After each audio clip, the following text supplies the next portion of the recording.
Housing crisis is a term that characterizes life in nearly every major city today. From America to Europe and Asia, owning or renting a property is becoming increasingly unaffordable for the middle class, with seemingly no solution in sight. However, this is not the case in Tokyo, the world's largest urban area, housing almost 40 million people. Despite being larger than New York and experiencing rapid population growth, Tokyo somehow manages to avoid a severe housing crisis. In comparison to peer cities like London, Singapore, or Shanghai, property prices and rent in Tokyo are remarkably low, earning it the title of the world's last major city with affordable housing. This is not a coincidence, but rather a result of Japan's unique approach to urban planning, which differs significantly from that of other countries. The question remains, how does Tokyo maintain its size and affordability simultaneously, and why is this approach not being replicated elsewhere? This is how Tokyo has successfully addressed its housing challenges. Tokyo is considered one of the most economically important cities in the world, according to Loughborough University Global City Ranking. In terms of property prices and rent costs, Tokyo is significantly more affordable compared to other major cities like London, New York, Shanghai, Beijing, and even Singapore. Despite the slight decrease in the Japanese population over the past 2 decades, Tokyo City has been expanding, adding as many people as London or New York.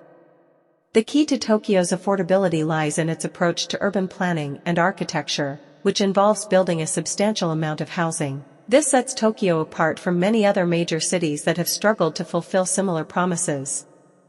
The unique design of Japanese cities, influenced by factors such as high inheritance tax and frequent earthquakes, contributes to Tokyo's ability to maintain its affordability. Due to the higher risk of earthquake damage and the significant inheritance tax burden, the perception of real estate in Japan differs greatly from other countries. Unlike the belief that houses will always appreciate in value and should be built to last, real estate in Japan is viewed more as consumer goods. Similar to the limited lifespan of a refrigerator, houses in Japan are not constructed to endure, and people prefer not to reside in pre-owned buildings. Consequently, most houses in Japan have a relatively short lifespan of approximately 30 years before they are typically demolished and replaced with something new. However, I would like to take a moment to discuss a sponsor of this video, Masterworks.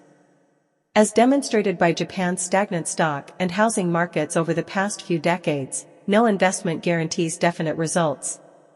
Therefore, it is prudent for individuals to diversify their investments and explore other opportunities.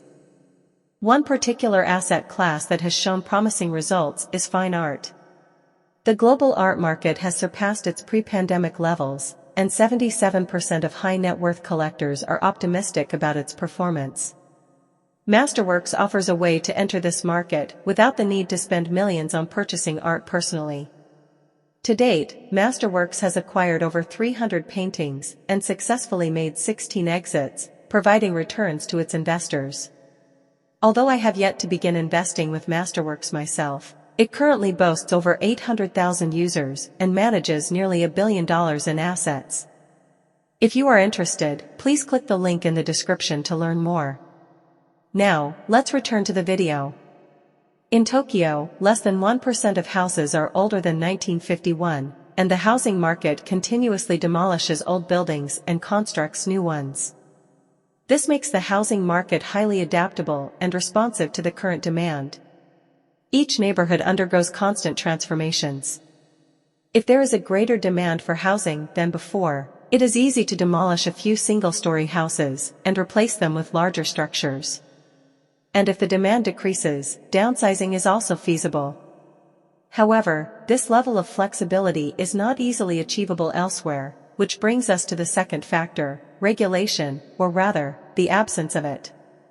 In America or Europe, developers face numerous regulations when constructing residential properties. These regulations cover aspects such as parking spaces, density limits, building height, green spaces, and more. Complying with all these rules makes construction extremely expensive, and it becomes nearly impossible to build dense housing, resulting in inefficient use of available space. Additionally, zoning regulations often restrict the types of housing that can be built in a particular area, often allowing only single-family homes. This leads to the creation of sprawling suburbs without necessary amenities. However, in Tokyo, such restrictions are practically non-existent.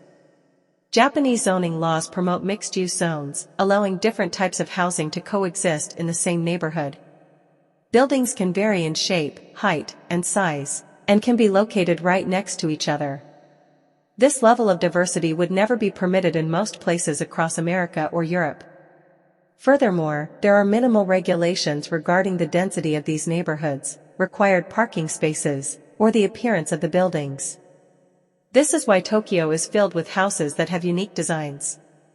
Consequently, Japanese zoning efficiently utilizes space and constructs a significant amount of housing in small areas.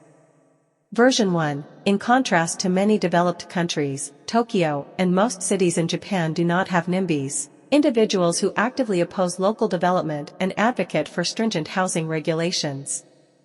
This is not solely due to a difference in mentality, but rather because NIMBYism is simply not permitted. In most parts of the world, local governments have the authority to determine what is constructed and where.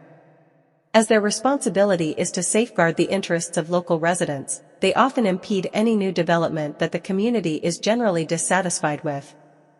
Consequently, this widespread opposition hinders construction projects from taking place anywhere. However, in Japan, these decisions are made at a centralized national level, without much input from regional governments or local citizens.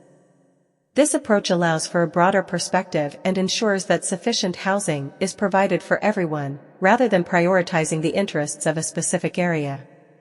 Consequently, Japan is more inclined towards development and experiences fewer obstacles from NIMBYs.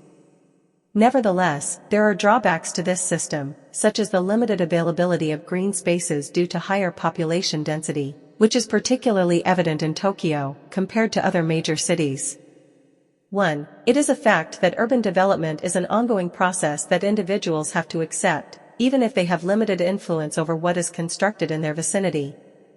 Tokyo, however, stands out as a major city that has managed to maintain affordability for all its residents by continuously building.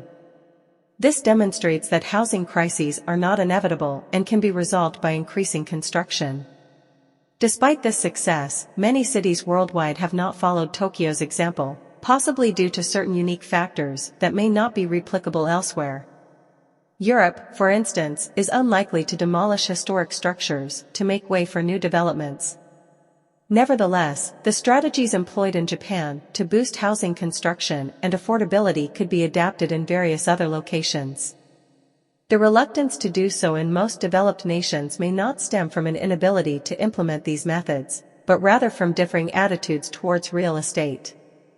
In Japan, homes are viewed as temporary assets with limited long-term value, whereas in many other countries, they are considered the most valuable investment. This disparity in perception influences how individuals perceive property ownership, retirement planning, and personal success. Consequently, property owners often resist initiatives that could potentially devalue their assets, such as increased housing construction, even if it exacerbates housing unaffordability for others. Whether this mindset will ever shift remains uncertain.